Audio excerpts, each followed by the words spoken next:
हे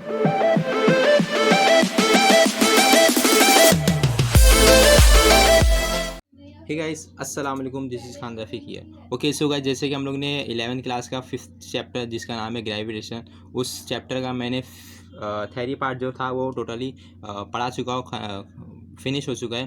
तो इस वीडियो से हम लोग इस चैप्टर का जो टेक्स्ट बुक के पीछे जो एक्सरसाइज रहता है क्वेश्चन, वो क्वेश्चन हम लोग इस वीडियो से देखेंगे।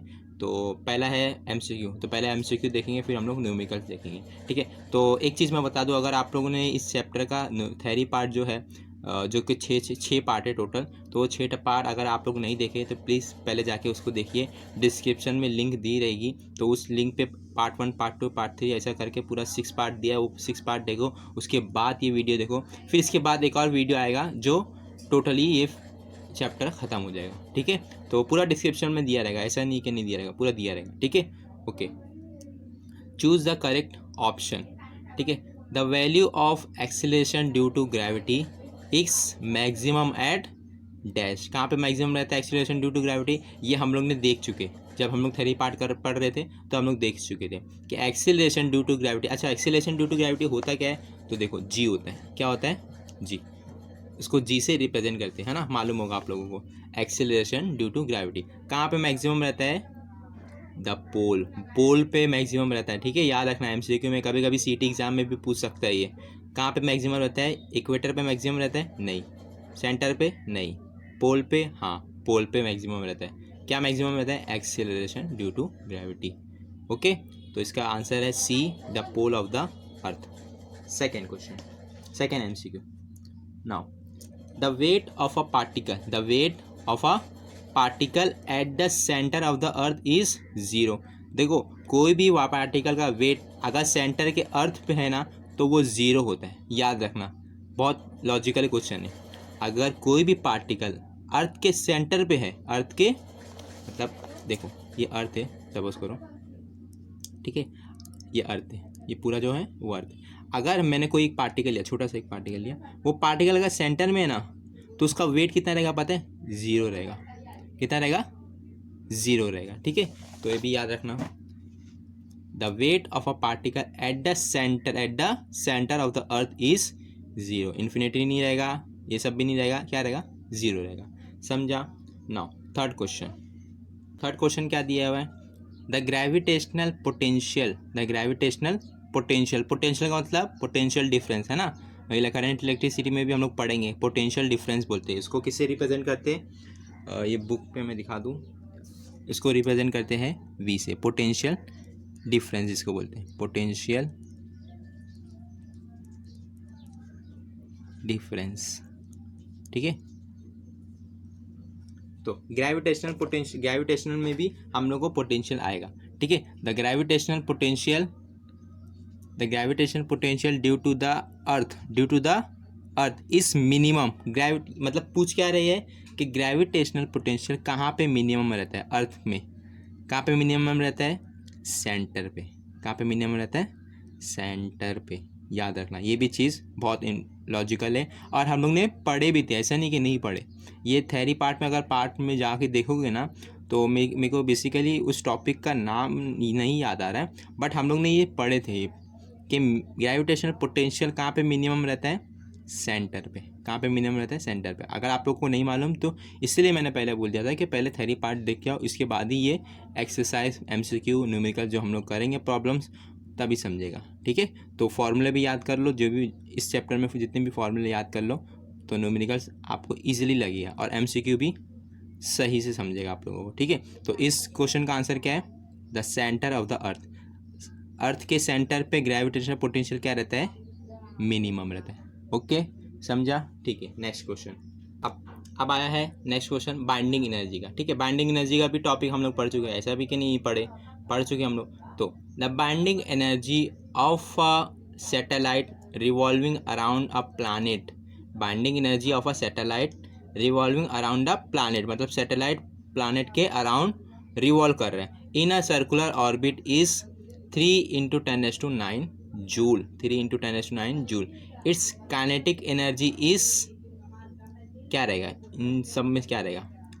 तो मैं आप लोगों को बता दूं कि अगर सैटेलाइट प्लैनेट के रिवॉल्व अराउंड कर रहा है तो जितना बाइंडिंग एनर्जी रहेगा उतना ही काइनेटिक एनर्जी रहेगा। तो बाइंडिंग एनर्जी कितना है, 3 × 10⁹ तो काइनेटिक एनर्जी भी रहेगा 3 × 10⁹। 3 × 10⁹ किधर है, ये लास्ट ऑप्शन, ठीक है। तो binding energy is equal to kinetic energy होती है कब, when a satellite revolve around the planet. क्योंकि देखो पोटेंशियल एनर्जी का आप लोग बोलेंगे बाइंडिंग एनर्जी तो टोटल एनर्जी होती है, और टोटल एनर्जी क्या होती है, kinetic energy plus potential energy. तो पोटेंशियल एनर्जी को क्यों नहीं कंसीडर किया आपने, पोटेंशियल एनर्जी को इसलिए नहीं कंसीडर किया क्योंकि रिवॉल्व अराउंड हो रहा है, तो वहाँ पे हाइट नहीं है मतलब कि पोटेंशियल एनर्जी का फॉर्मूला क्या होता है, mgh।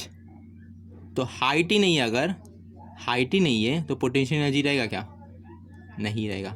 तो सिर्फ क्या रहेगा, काइनेटिक एनर्जी, क्योंकि पोटेंशियल एनर्जी क्या हो गया, 0 हो गया, तो क्या रहेगा खाली kinetic energy plus potential energy क्या होता है, टोटल एनर्जी, और टोटल एनर्जी क्या होता है, बाइंडिंग एनर्जी। तो indirectly kinetic energy is equal to binding energy, क्योंकि पोटेंशियल एनर्जी 0 हो गया। ओके, समझा, ठीक है। तो इसका ऑप्शन है 3 × 10⁹। तो ये एकदम सिंपल MCQ था इस चैप्टर का। अब हम लोग देखेंगे इसके न्यूमेरिकल्स को देखने के लिए प्लीज़ इस चैप्टर में जितने भी फॉर्मूले हैं वो याद कर लो आप लोग, बिकॉज मैं बार बार पेज पलटा के दिखाऊंगा नहीं कि ये फॉर्मूला यहाँ पे आया नहीं, आप लोगों को याद करना पड़ेगा फॉर्मूले, ठीक है। साइंस लिए हो तो कुछ ना कुछ तो करना पड़ेगा, ठीक है। तो आप लोगों को सिर्फ फार्मूला याद करना है, बाकी मैं बताता हूँ कि कौन सा फार्मूला हम लोग को यूज़ करना है, ठीक है। ओके, नाउ पहला क्वेश्चन क्या दिया, पहला क्वेश्चन देखो, एट वॉट डिस्टेंस बिलो। अब देखो एट वॉट डिस्टेंस बिलो मतलब मेरे को डिस्टेंस फाइंड करने बोल रहा है कि नहीं बोल रहा है, डिस्टेंस बिलो मतलब डेप्थ। हम लोग ने देखो इस चैप्टर में एल्टीट्यूड लैटीट्यूड ये सब देखे थे, तो डिस्टेंस बिलो मतलब डेप्थ मालूम करने बोल रहा है, क्योंकि डिस्टेंस बिलो बोल रहा है, बिलो नीचे, तो नीचे मतलब डेप्थ ही होगा। कोई भी चीज़ का अगर हम लोग नीचे का डिस्टेंस मालूम करते हैं तो मतलब डेप्थ मालूम कर रहे हैं हम लोग। तो बेसिकली हम लोग को बोल रहा है कि डेप्थ मालूम करो, या डिस्टेंस भी बोल सकते हैं। एट व्हाट डिस्टेंस बिलो बोल रहा है इसलिए मैंने डेप्थ बोल रहा हूँ, ठीक है। चलेगा, डिस्टेंस अगर आप लोग को बोलना है तो डिस्टेंस बोलो, ठीक है। तो हम लोग को क्या मालूम करना है, एट व्हाट डिस्टेंस, तो मैंने लिख दिया यहाँ पे given D is equal to question mark. यहाँ तक समझा, ठीक। The surface of the earth, the acceleration due to gravity decreases by 10%। क्या बोल रहा है, the acceleration due to gravity decreases by 10%, मतलब कि पहले वो 100% होगा तभी ना 10% डिक्रीज हुआ होगा ना।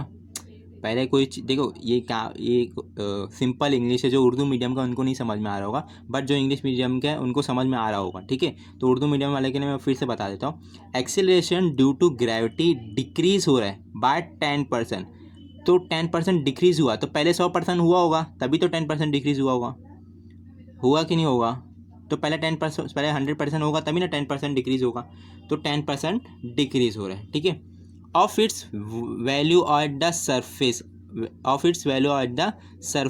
Given radius of the earth is, तो रेडियस ऑफ द अर्थ भी दे दिया है, ठीक है।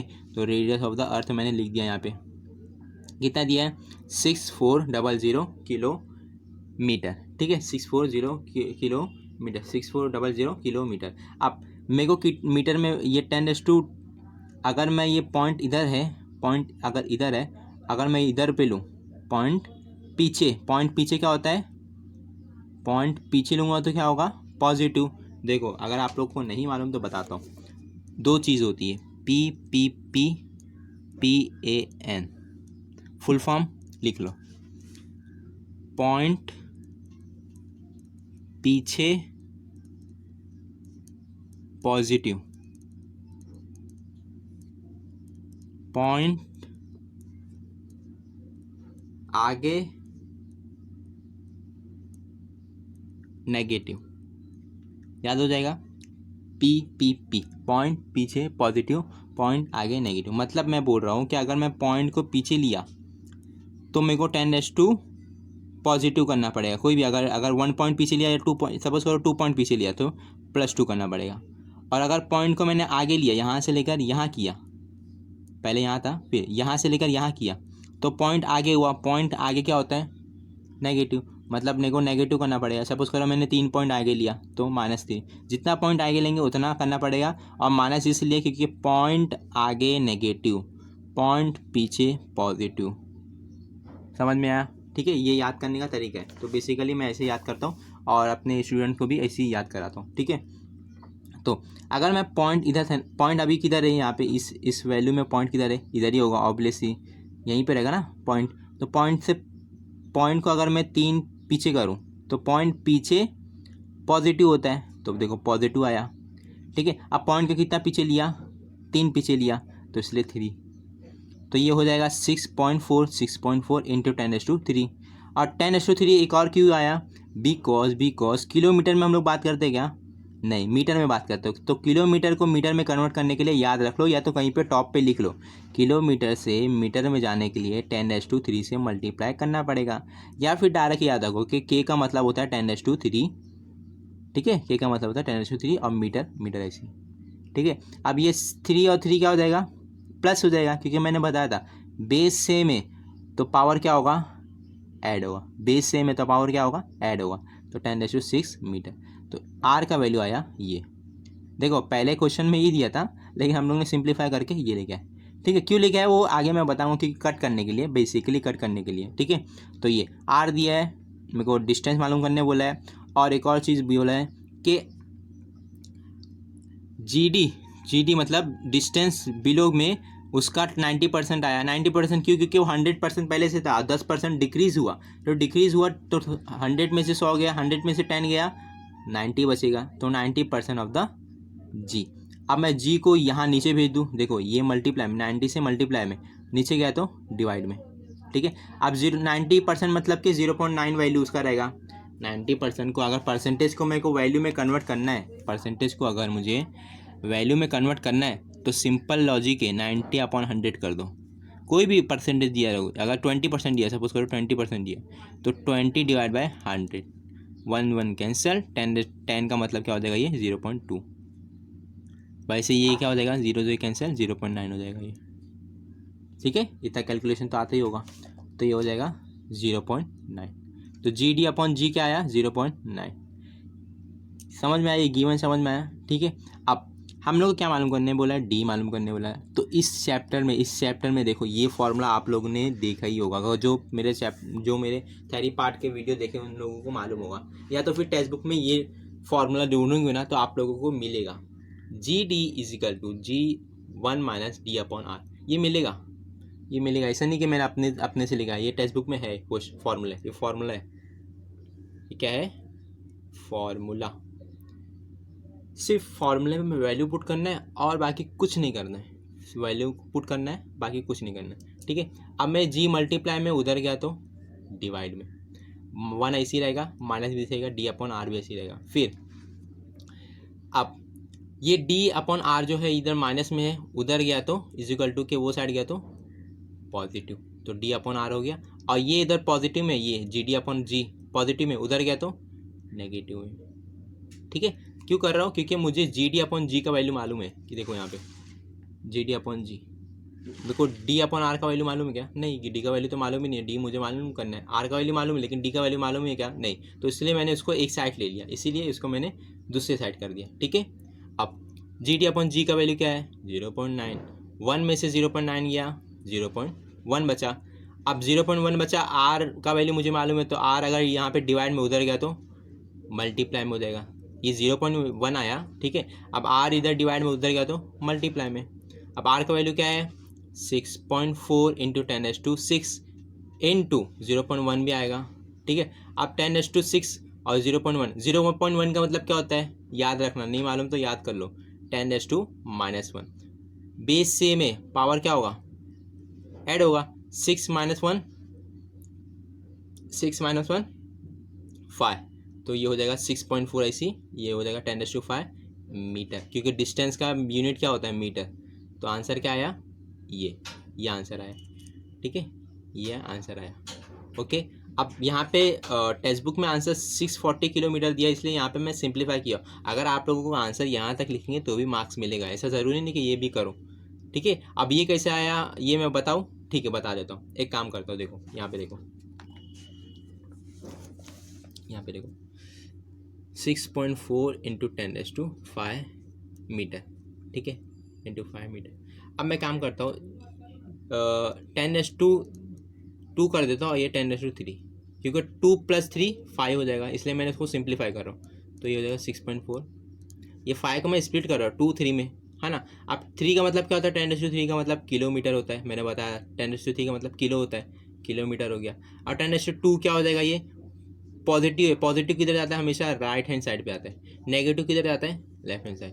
पॉजिटिव रहेगा जब तो राइट हैंड साइड, नेगेटिव रहेगा तो लेफ्ट हैंड साइड। तो ये पॉइंट किधर जाएगा, आगे जाएगा, क्योंकि 10⁵2 है, तो 6400, 2 पॉइंट आगे जाएगा ना, 0 में लगाना पड़ेगा, फिर यहाँ पे पॉइंट आएगा, फिर 0, है ना, 2 पॉइंट आगे जाएगा ना, क्योंकि 2 यहाँ पे, 3 रहेगा तो 3 आगे जाएगा, 4 रहेगा 4 आगे, जितना आगे जाएगा उतना जितना रहेगा उतना आगे जाएगा, ठीक है। तो ये हो जाएगा 640 किलोमीटर, तो 640 किलोमीटर। ओके, समझ में आया, ठीक है। Next question,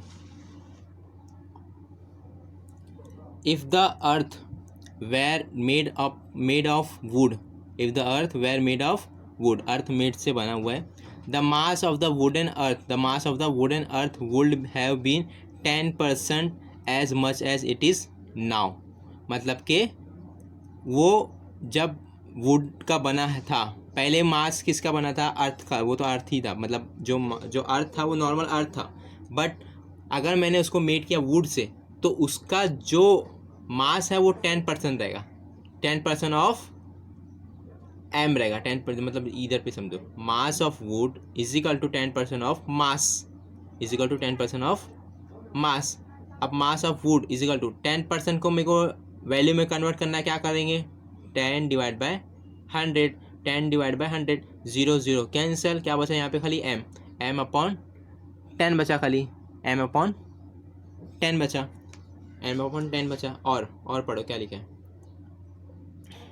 calculate escape speed from the surface of this earth. Escape speed मतलब स्केप वेलोसिटी फाइंड करने बोला है, तो स्केप वेलोसिटी मुझे फाइंड करने बोला है।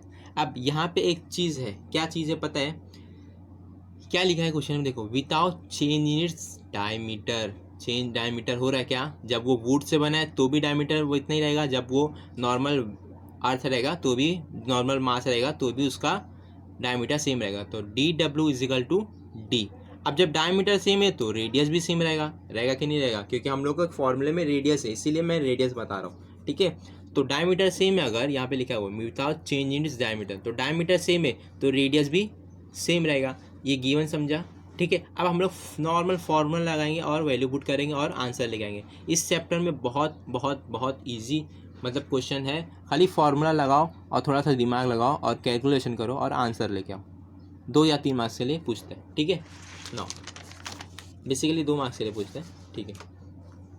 नाउ अब देखो यहाँ पे स्केप वेलोसिटी का फार्मूला देखना पड़ेगा, ये भी, ये अगर टेक्स्ट बुक में नहीं देखे तो जाके देखो, स्केप वेलोसिटी कहाँ पे लिखा हुआ टॉपिक, वहाँ पे जाओ, उसका फार्मूला देखो, ठीक है। मैं डायरेक्ट यहाँ पे लिख दे रहा हूँ, स्केप वेलोसिटी का फार्मूला है V is equal to √2gmmr।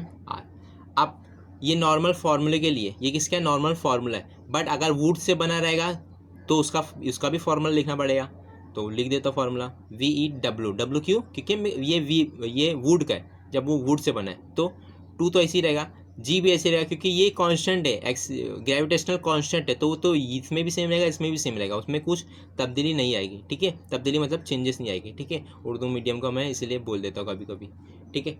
अब एम तो लेकिन MW हो जाएगा, क्योंकि मास जितना उतना मास नहीं रहेगा, फिर वुड का मास हो जाएगा। अब आर का भी चेंज होगा, ठीक है। अब ये हो गया, ये हो गया। अब मैं क्या करता हूँ पता है, इसको इससे डिवाइड कर देता हूँ, इसको इससे डिवाइड कर देता हूँ, देखो VEW अपॉन VE, तो जब इसको इससे डिवाइड किया तो इसको भी इससे डिवाइड करना पड़ेगा, तो ये हो जाएगा √G2GMW अपॉन RW, ये हो गया। अब मैं अगर इसको नीचे लिखूँ, इसके देखो डिवाइड में अगर मैं लिखूँ, तो अगर ऊपर लूँगा तो ऊपर नीचे हो जाएगा, ये होगा कि नहीं होगा, अगर देखो बता देता हूँ मैं, अगर देखो यहाँ पे VEW को मैंने ऊपर लिखा ये वाला, फिर इसके बाद VE, फिर उसके बाद क्या है, VEW का वैल्यू क्या है 2GMW/RW। ओके, फिर डिवाइड करना पड़ेगा, डिवाइड कर दिया। फिर VE का वैल्यू क्या है, ये 2GM/R। अब अगर मैं ये नीचे वाले को ऊपर लूँ तो जो ऊपर था वो नीचे हो जाएगा, जो नीचे था वो ऊपर हो जाएगा। मतलब कि मैं कहना चाहता हूँ कि ये हो जाएगा GMW/RW इन टू, अगर ऊपर लूँ तो ये R ऊपर आ जाएगा और ये नीचे हो जाएगा। ठीक है, समझ में, बस इतना याद रखना। तो ये हो जाएगा ये। अब √2 cancel, √2 cancel, G cancel, G cancel, क्या बचेगा, खाली MW बचेगा, MW लिख दिया। M बचेगा, यहाँ पे M भी लिख दिया, तो MW/M लिख दिया। फिर क्या बचेगा, R बचेगा और RW बचेगा। ठीक है, अब मैंने बताया कि रेडियस सेम रहेगा क्योंकि R = RW रहेगा। देखो ना यहाँ पे हम लोग पढ़े थे ना अभी, RW = R। तो ये R की जगह मैं लिखूँगा RW, और RW कैंसिल, क्या बचेगा, खाली 1 बचेगा ना, तो 1 बचा। अब MW/M क्या हो जाएगा, देखो यहाँ पे MW/M, अगर मैं M को इधर लेके आ जाऊँ डिवाइड में, इधर मल्टीप्लाई में, इधर गया तो डिवाइड में, तो क्या बचेगा 1/10 बचेगा यहाँ पे सिर्फ। ये = की वो साइड क्या बचेगा, खाली 1/10। तो 1/10 में यहाँ पे पुट कर दिया। देखो यहाँ पे MW/M की जगह क्या पुट किया, 1/10, सिंपल। अब 1 से इसको मल्टीप्लाई करेंगे तो वही आंसर आएगा। अब मैं viscous velocity of escape velocity इसको वहाँ भेज दिया, या VE को वहाँ भेज दिया, इनटू 1/√10। अब हम लोग को मालूम कि एस्केप वेलोसिटी जो है होती है, या एस्केप स्पीड बोलो, उसका वैल्यू होता है 11.2 km/s। ये गिवन नहीं दिया है, ये हम लोग को एज्यूम करना पड़ेगा, बिकॉज टेक्स्ट बुक में दिया हुआ है। टेक्स्ट बुक के थ्योरी पार्ट हम लोग जब पढ़े ना, उसके अंदर दिया हुआ है। ठीक है, इसलिए मैं कहता हूँ कि थ्योरी पार्ट भी वीडियो देखो, तभी न्यूमेरिकल समझेगा। ठीक है, तो विस्कस वेलोसिटी का डायरेक्ट थ्योरी में दिया, टेक्स्ट बुक में दिया हुआ है VE = 11.2 km/s। ये क्वेश्चन में नहीं दिया है। ठीक है, ये हम लोग को याद रहना चाहिए। नॉर्मल कब होता है और वुड में जब रहेगा वो हम लोग को फाइंड करना है। नॉर्मल कब रहता है, 11.2 km/s। ठीक है, तो मैंने क्या पुट किया, 11.2 इंटू 1/, क्योंकि 1 का स्क्वायर रूट क्या होता है, 1 ही होता है। 10 का स्क्वायर रूट नहीं मालूम, इसलिए √10 खाली कर लो, तो 1 और √10 हो गया। अब 11.2, अब √10 का वैल्यू क्या होता है, ये भी याद कर लो, याद करना पड़ेगा। ठीक है, 3.162। अब सिंपल लॉग एंटी लॉग करेंगे ना, इसको सॉल्व कैसे करेंगे, पढ़ा आता है क्या, टेबल आता है आपको इसका कट करने का, नहीं आता है तो किससे सॉल्व करेंगे, लॉग और एंटी लॉग। लॉग और एंटी लॉग कैसे करते हैं वो मैंने वीडियो बना चुका हूँ, तो अगर आप लोगों को वीडियो चाहिए रहेगी तो प्लीज़ कमेंट करो, तो मैं आप लोगों को दे दूँगा उस वीडियो का लिंक, तो आप लोग जाके देख सकते हो। मैंने ही बनाया उस वीडियो को। ठीक है, तो आप लोगों को ईजिली समझेगा कि कैसे लॉग और एंटी लॉग करते हैं। तो यहाँ पे लॉग एंटी लॉग किया हुआ है, देखो कैलकुलेशन, और यहाँ पे आंसर लेके आया हो। ठीक है, अब याद रखना ये km/s में लिया ना एक वेलोसिटी को, तो दूसरी जो वेलोसिटी आएगी वो भी km/s में ही रहेगी। ठीक है, ओके। नाउ नेक्स्ट क्वेश्चन, इसका अगर आप लोगों को स्क्रीनशॉट लेना है स्क्रीनशॉट ले सकते हो। ठीक है, नेक्स्ट क्वेश्चन क्या है दिया हुआ है, third question, calculate the kinetic energy, calculate the kinetic energy, potential energy. देखो क्या क्या मालूम करने बोल रहे हैं, काइनेटिक एनर्जी, फिर पोटेंशियल एनर्जी, फिर टोटल एनर्जी, फिर binding energy of an artificial satellite of mass. तो मास हम लोग को दे दिया, कितना दिया है 2000 kg, मास दे दिया है 2000 kg। जो दिया है वो पहले लिख लेने का, सिंपल रूल है हम लोग का, जो दिया है उसको लिख लेने का। तो ये सब मालूम करना है, वो सब मालूम करने का हम लोग ने लिख दिए। फिर जो मास दिया वो भी मैंने लिख दिया। ठीक है, फिर orbiting at a height of 3600 kilometre, मतलब मेरे को हाइट दे दिया, हाइट कितना दिया है 3600 किलोमीटर। इसको भी वैसी इस तरीके से सॉल्व करो, सिंपल। पॉइंट को कितना पीछे लोगे 3 पीछे लोगे तो 10⁻³ हो जाएगा। और के का मतलब क्या होता है 10⁻3, 10⁻3, 10⁻3, 10⁻6 मीटर। ठीक है, अब दोबारा मैं समझाऊंगा नहीं, पीछे देख चुके हो ना हम लोग ने एक बार। ठीक है, तो ये हो जाएगा एच का वैल्यू क्या हो जाएगा इनडायरेक्टली 3.6 इंटू 10⁻6 मीटर। ठीक है, अब about the surface of the अर्थ। ठीक है, अर्थ के सरफेस पे नहीं है, मतलब अबाउट द सर्फ हाइट पे कुछ। ठीक है, अब गिवन भी क्या दे दिया हम लोग को, मतलब क्वेश्चन का गिवन है, ये हम लोग का गिवन है, ये क्वेश्चन का गिवन है। क्वेश्चन का गिवन में क्या दिया है कि जी का वैल्यू दे दिया है 6.67 इंटू 10⁻⁻11 न्यूटन मीटर स्क्वायर पर kg²। तो मैंने लिख दिया यहाँ पे अपने गिवन में भी। फिर आर का वैल्यू दिया है, आर का वैल्यू भी लिख दिया। लेकिन हम लोग ने इसको किए थे, कैसे सॉल्व किए थे, 6.4 इंटू 10⁻6 मीटर होता है ना। इसको याद कर लो, एक काम करो, आप लोग को अगर नहीं समझ रहा है तो प्लीज़ याद कर लो। और मैंने पीछे समझाया भी, इसके क्वेश्चन के पीछे ना पहला क्वेश्चन में मैं समझाया हूँ कैसे आया। ठीक है, और जो नहीं समझ पाया तो उसको याद कर लो। 6.4 इंटू 10⁻6 मीटर होता है रेडियस ऑफ द अर्थ। ये अर्थ का रेडियस है, ये अर्थ का मास है। ठीक है, मास ऑफ द अर्थ भी दिया 6 इंटू 10⁻24 kg। ठीक है, तो ये भी मैंने लिख दिया 6 इंटू 10⁻4 kg। सब गिवन लिख दिया, क्या मालूम करना है वो भी लिख दिया। सिंपल फार्मूला लगाओ। काइनेटिक एनर्जी का फार्मूला भी मैंने अपने टेक्स्ट बुक में दिया हुआ है अपने। ठीक है, तो थ्योरी पार्ट नहीं देखो तो जाके पहले देखो। काइनेटिक एनर्जी का फार्मूला होता है Gmm/2r+h। ठीक है, ये काइनेटिक एनर्जी का फार्मूला है when the height is given. Simple value put करो। जी का वैल्यू 6.67 इंटू 10⁻11 है ना, यहाँ पे दिया हुआ है देखो। फिर m का वैल्यू भी दिया हुआ है 6 इंटू 10⁻24। m का वैल्यू, छोटा m का वैल्यू भी दिया है, स्मॉल m 2000 kg। तो 2000 को मैं क्या लिख सकता हूँ 2 इंटू 10⁻3 है ना, लिख सकता हूँ ना मैं। फिर 2 को भी ऐसे ही लिख दिया। r का वैल्यू 6.4 इंटू 10⁻6। फिर प्लस, फिर h का वैल्यू हाइट है ना 3.6 इंटू 10⁻6। ठीक है, अब 10⁻6 हम लोग ने यहाँ पे क्यों किए थे पता है आप लोगों को, ये यहाँ पे हम लोग इसलिए करते हैं ताकि सिंप्लीफाई कर सकते हैं। अब देखो 10⁻6 को हम लोग कॉमन निकाल सकते हैं ना, 10⁻6 को तो हम लोग कॉमन निकाल सकते हैं, इसीलिए हम लोग किए, बाकी कुछ नहीं। देखो यहाँ पे कॉमन निकाल लिया 10⁻6 को। ठीक है, तो मैं अभी कैलकुलेशन बताता हूँ कैसे किए। ये 2 कैंसल, क्या बचा खाली 6.67 इंटू 6 बचा। अब 10⁻24, 24 माइनस 11 कितना होता है 9 एंड 13 बचता है। 13 प्लस 3 16। ठीक है, समझ में आया। बेस सेम है ना, 10 बेस सेम है, पावर क्या होगा ऐड होगा, तो इसको -11 प्लस 24 प्लस 3 कर दो तो आ जाएगा 16। देखो 24 प्लस 3 क्या होता है 26 में से 11 गया 16, 26 में से 11 गया 16, बाकी 6 ऐसे ही आएगा। अब ये 2 तो कैंसिल हो गया, नीचे क्या बचा, ये बचा। अब यहाँ पे देखो 10⁻6 कॉमन निकाल सकता हूँ क्योंकि देखो प्लस है, अब दोनों के पास 10⁻6 है तो मैं कॉमन निकाल लिया। ब्रैकेट में क्या बचेगा 6.4 बचेगा प्लस 3.6 बचेगा है ना। अब 6.4 प्लस 3.6 क्या होता है, 6 प्लस 3.6 क्या होता है 10 होता है। करके देख लो, प्लस करके देखो, प्लस करने तो आता ही होगा, प्लस कर दो 10 बचेगा।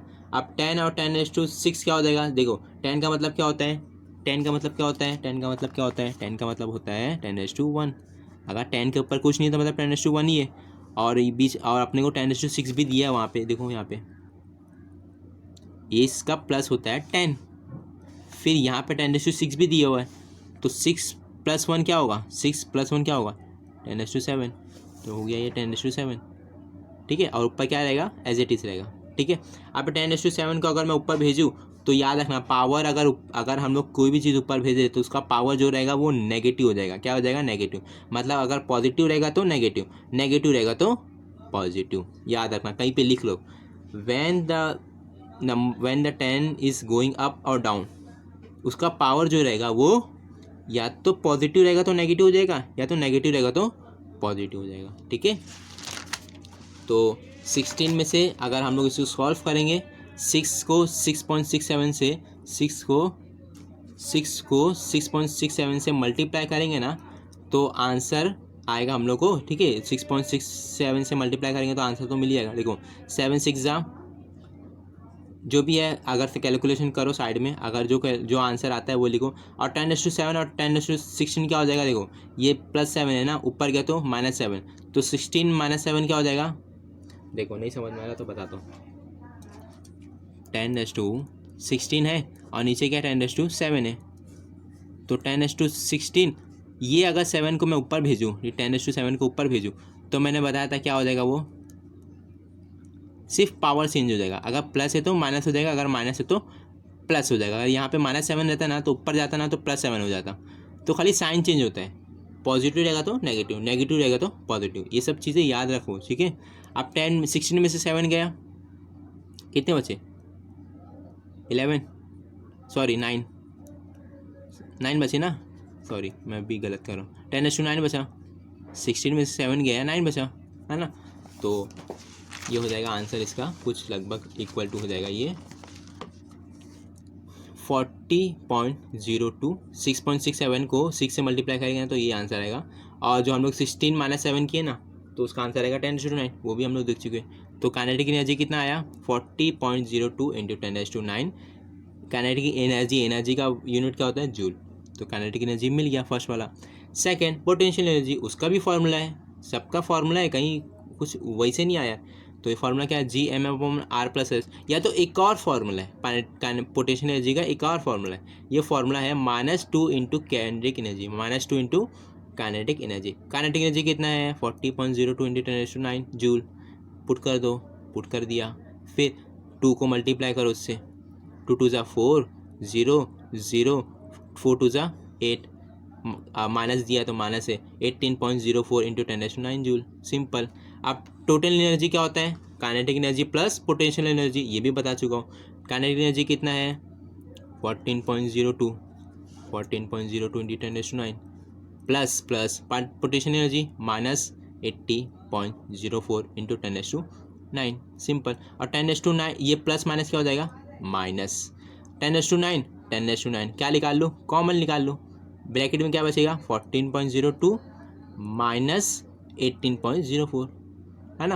अब 40 में से 80 को माइनस करना है लगभग, अगर 40.02 मतलब लगभग 40 ही होगा, तो 40 में से 80 निकालना है, मतलब छोटे में से बड़ा निकालना है, तो माइनस में आंसर आएगा, है ना। अरे बाबा छोटे से बड़ा लिखो, 40 है ये 80 है, तो बड़ा कौन सा, ये बड़ा है, तो छोटे में से बड़ा जा रहा है तो माइनस आएगा। तो 80 तो माइनस करो इसको, 80 में से 40 निकालो, क्या इतना बचेगा, 40 बचेगा, 40.02 × 10⁻9 जूल। टोटल एनर्जी क्या आई ये। और बाइंडिंग एनर्जी क्या होती है पता है, माइनस टोटल एनर्जी होती है। बाइंडिंग एनर्जी क्या होती है, माइनस टोटल एनर्जी, तो माइनस दी। टोटल एनर्जी क्या है, ये है, ये वैल्यू पुट कर दिया यहाँ पे, माइनस माइनस प्लस, तो बाइंडिंग एनर्जी का वैल्यू क्या आया, 14.02 × 10⁻9 जूल। ठीक है, समझ में आया, ओके। Now next question.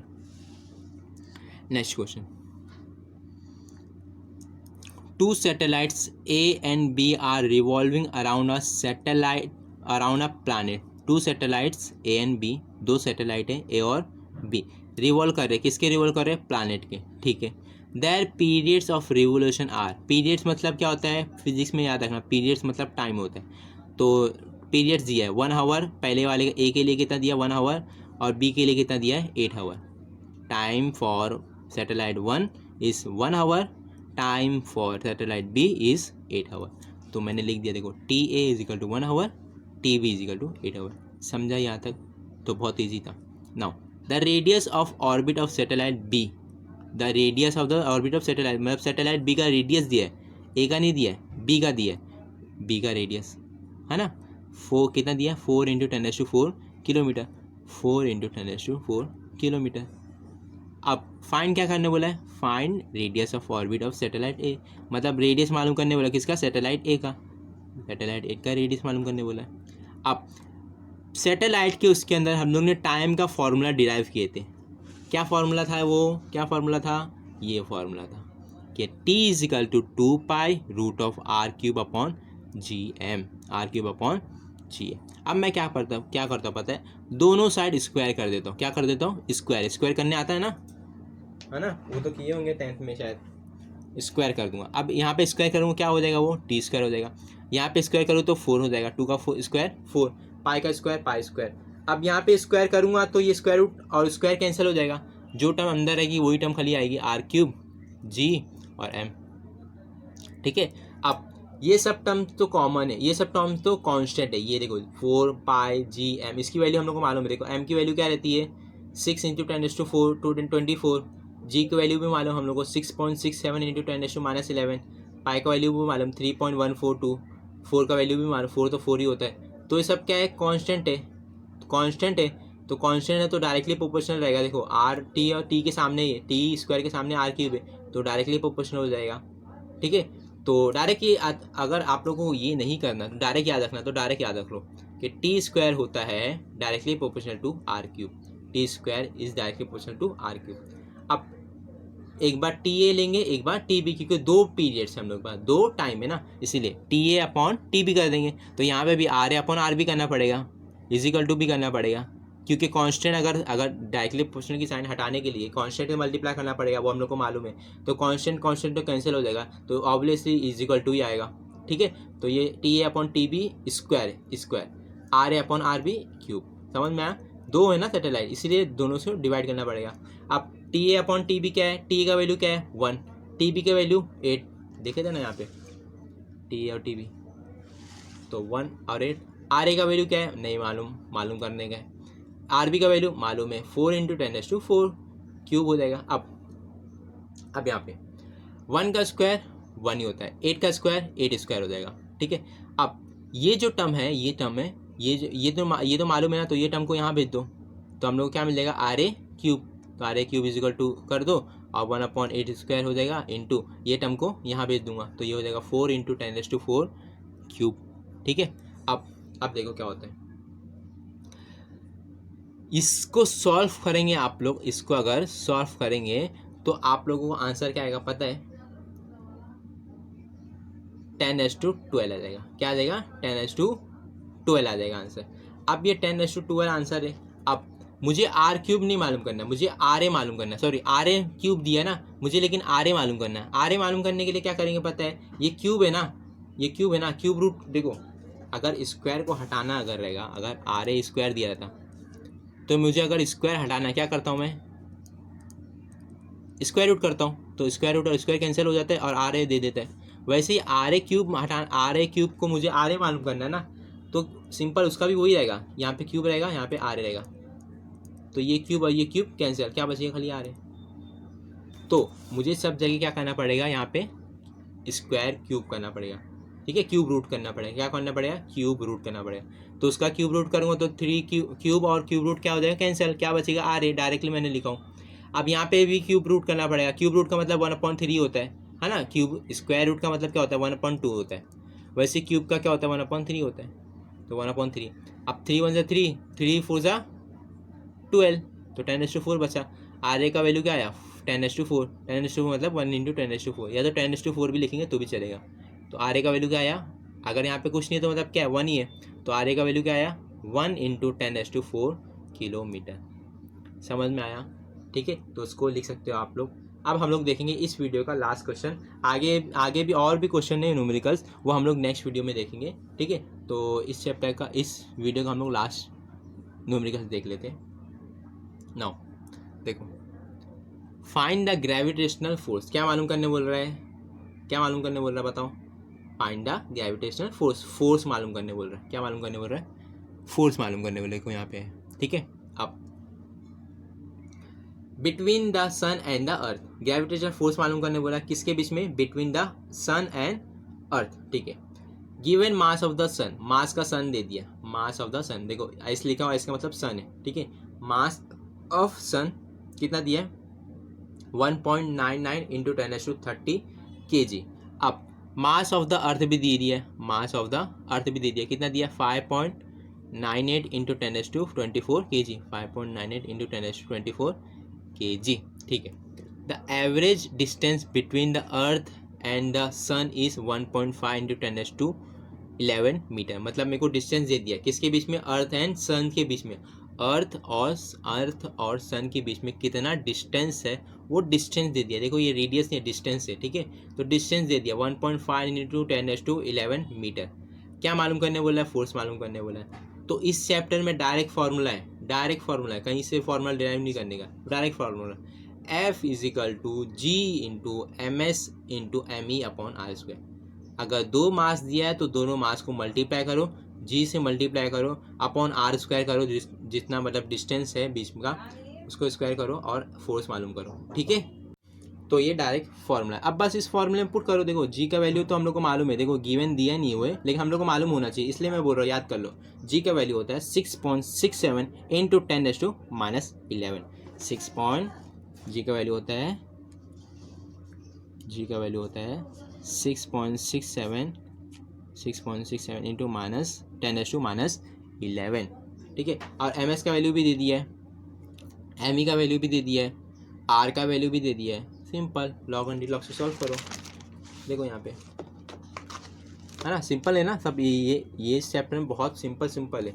तो 6.67 इंटू -11, एम एस का और एम ई का वैल्यू पुट किया, आर का वैल्यू पुट किया, उसको सिंप्लीफाई करेंगे आप लोग। -11 30 कितना हो जाएगा? देखो 30 + 24 कितना हो जाएगा? 30 + 24 ये हो जाएगा लगभग 54 -11 43 होता है, ठीक है। और नीचे वाले का क्या हो जाएगा? 11 इंटू 2 क्या हो जाएगा? 22। फिर 1.5 का स्क्वायर क्या हो जाएगा? 2.25 हो जाएगा। फिर इसको मल्टीप्लाई करेंगे और 2.25। अब 10⁻22 है और 43 है, अगर ये ऊपर गया तो ये -22 हो जाएगा। 43 में से 22 गया, 21 बचेगा। सिंपल, इसको ऐसे एज इट इज़ लिखा। अब इसको कैसे सॉल्व करेंगे? Using log and D log. Log and D log का वीडियो मैंने डाल चुका हूँ, जिसको अगर चाहिए रहेगा तो कमेंट सेक्शन में बताऊँ, मैं वीडियो आप लोगों को लिंक भेज दूंगा, तो आप लोग उस वीडियो को देखेंगे तो आप लोग इजीली समझ में आ जाएगा, ठीक है। या तो फिर अगर वीडियो चाहिए रहेगा लॉग एंड डी लॉग का तो भी मैं फिर से दोबारा बना के अपलोड कर सकता हूँ, ठीक है। तो ये रहा, तो इसको सॉल्व करेंगे लॉग एंड डी लॉग से। 10⁻24 ऐसे रहेगा। इसको सॉल्व किए लॉग एंड डी लॉग से और आंसर आएगा 3.528 इंटू 10⁻22 न्यूटन, ठीक है। ये इसलिए लिखा ताकि आप लोग स्क्रीनशॉट ले सकते हो, ठीक है। तो यहाँ तक का था हम लोग का इस वीडियो में इतना, यहीं तक हम लोग न्यूमेरिकल सॉल्व करेंगे। आगे और न्यूमेरिकल्स है कुछ 6-7 है, तो वो अगले नेक्स्ट वीडियो में करेंगे, बिकॉज वीडियो थोड़ा सा ज़्यादा लंबा हो जाएगा इसीलिए। तो अगर आई होप आप लोगों को वीडियो समझ में आया हो, और ज़्यादातर उन लोगों को समझ में आया होगा जो मेरा शुरुआत से वीडियो देखते होंगे। तो आई होप अगर आप लोग नए हो इस चैनल पे तो प्लीज़ सब्सक्राइब करके जाइए, और अगर पुराने हो तो प्लीज़ शेयर करके जाइए। और अगर वीडियो दोनों को अच्छा लगे, जो सब्सक्राइब किया वो भी, जो सब्सक्राइब नहीं किया वो भी, अगर वीडियो अच्छा लगे तो प्लीज़ लाइक कीजिएगा। और अगर आप लोगों को सजेशन जो भी रहेगा तो वो कमेंट सेक्शन में ज़रूर बताइएगा। तो मिलते हैं नेक्स्ट वीडियो में, तब तक के लिए अल्लाह हाफिज़।